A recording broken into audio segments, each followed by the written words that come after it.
नवरंग पक्षी आणि पावसाची त्याचा संबंध. नवरंग इंडियन पिट्टा हा भारतातील अतिशय सुंदर आणि रंगीबेरंगी पक्षी आहे. त्यावर अंगावर हिरवा, निळा, पिवळा, काळा आणि पांढरा असे अनेक रंग असल्यामुळे त्याला नवरंग हे नाव मिळालेले आहे. ग्रामीण भागात हा पक्षी पावसाची चाहूल देणारा मानला जातो. पावसाआधी हा आवाज करणारा पक्षी आहे. मान्सून जवळ आला की वातावरणातील आर्द्रता वाढवते. ही आर्द्रता नवरंगाच्या प्रजनन हंगामाची सुरुवात दर्शवते. आपले क्षेत्र जाहीर करण्यासाठी, जोडीदाराला आकर्षित करण्यासाठी आणि इतर पक्ष्यांना इशारा देण्यासाठी मोठ्या आवाजात सतत हाक मारतो. म्हणून अनेक गावांमध्ये नवरंग ओरडायला लागला की पाऊस जवळ आला अशी काही जणांची समजूत आहे.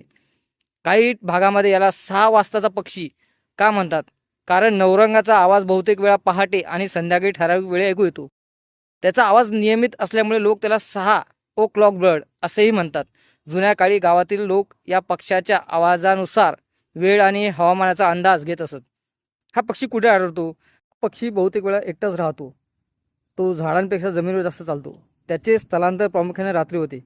म्हणून नवरंग दिसणे आणि त्याचा आवाज ऐकू येणे हे भारतीय पावसाळ्याचे एक सुंदर नैसर्गिक संकेत मानले जाते. तुम्हाला या पक्षीबद्दल अधिक माहिती होती का मित्रांनो? मला कमेंट करून सांगा. धन्यवाद.